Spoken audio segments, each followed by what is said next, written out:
This is a good one. We had a bit of a talk about it this morning as well. How do you take criticism? If you can run away, if you only take one thing away from tonight, make it be this. This is the most crucial lesson that every successful person does in their life to bring about the change that they've got. So there is no such thing as failure, there is only feedback. How many times have you, I'm a prime example, I've done a lot of things once and never gone back to them. I was going to be a rock star with a guitar and I could never play a guitar. I tried it a couple of times and I never followed through because it became too hard for me at the time. I wasn't committed enough to playing the guitar. How many things have you started and someone said, you're never going to do that? Just give up now. There's no point continuing because you're never going to become successful in that. You've all heard of Colonel Sanders of KFC fame. He was rejected 1,009 times before someone finally said yes to his secret herbs and spices. Who here is willing to try 1,009 times for their business or their career to be heard and make a statement? A lot of people aren't. But he believed in his product so much that he was not going to take no for an answer. And every time someone said no, he took that as feedback. Probably not all the time, because 1,009 times is a long time to take a lot of feedback. And he used that. He started at 65. So you're never too old, you're never too young. You've just got to make sure you take feedback and use it. Put it into your locker and use it later on when a situation arises. Another one is Walt Disney.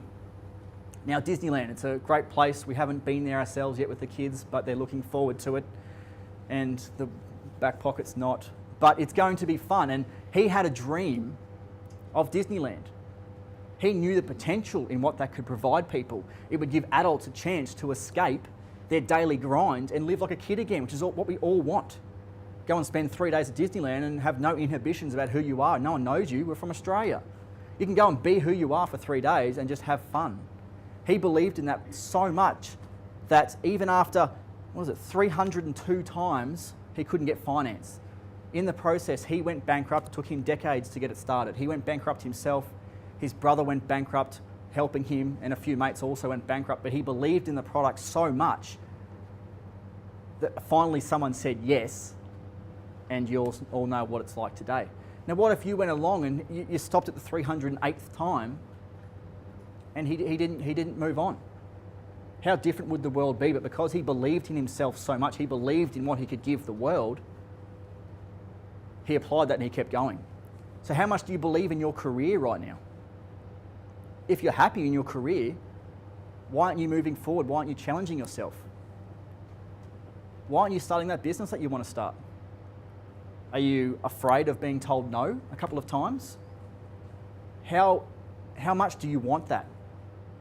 You better have a dream so big that if any challenge arises itself throughout the day or in a business if someone says no, that dream better be so big that it far outweighs a couple of people saying no to you. Otherwise, you're going to get sidetracked and the business is going to be scrapped. Or if your dream is to climb the ladder in the corporate world and become a career person, if someone says no to you a couple of times, that didn't work, that looks stupid, are you not going to try that again? Or are you going to take that as feedback and move on? You've got to have a dream that's so big that no challenge will ever get in its way. So, success doesn't happen without failures. I'm sorry to tell you. If you want success in your career, if you want success in your relationships, if you want success in your health or your business, you're going to fail at times. You're just going to have to deal with that because it will get the results that you want inevitably if you keep moving fast enough or hard enough. So the old Japanese proverb is fall down 7 times, get up 8. It's a fairly simple methodology, but just make sure you build a really strong why as to why you want to achieve what you are. And whether you're in a career or business, who here attends networking events? Majority of you would. Do you know why you do what you do? A lot of people don't know why exactly it is that they do. And they will come to a networking event or to any sort of event and they will tell everyone what they do. I can pretty much guarantee you now 100% of this room would know exactly what it is they do. What do you do for a job? You know that off the top of your head, you know that. And you know how you do it. 70%, maybe getting a little bit lower would know how they do that job to get the results. But a small minority know why they do what they do. And no one knows, no one buys from you, or no one gets results in their life on what you know. People will only buy emotion and buy why you do it. Who here is called of a little company called Apple? Anyone heard of Apple? They're doing all right. Have you heard of their marketing strategy? Have you heard their marketing strategy? They make computers, but that's not why they do it. They start with their why whenever they market something. They will get people so emotionally attached to Apple products, so emotionally attached that people will line up for 24 hours just to buy an iPhone. You wouldn't do that for a Dell product because they don't have the emotional connection built there that Apple has got. Dell make great computers and that's what they do. Apple make great computers and that's not why they do it. They do it to give you an experience of life and an experience of owning an Apple computer. So what's your message when you go and tell people what it is you do? Are you telling them what it is you do? So if someone says, what do? Do you tell them you're a solicitor? Or do you tell them why you do it?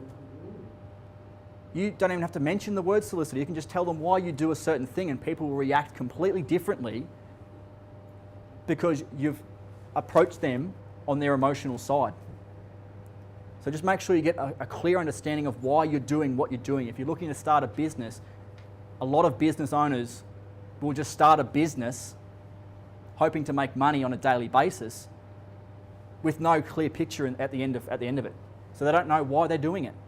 And when a challenge arises and a tough time arises, the why isn't big enough to support the no's or the challenges that arise.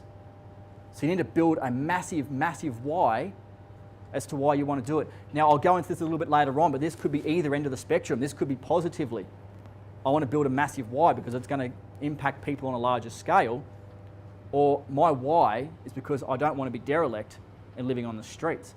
Thailand is going through a massive entrepreneurial phase right now because in Thailand, unless you're working, you've either got a job or you're unemployed and there's no benefits over there. There's no family assistance or there's no government assistance in Thailand. So their why is moving away from starving and not putting a roof over their family's head. If they don't go and start a business and start making some money, they will starve and they will die. That's why Australia is struggling right now. They're not struggling, but there's not the entrepreneurial spirit in Australia because we're comfortable.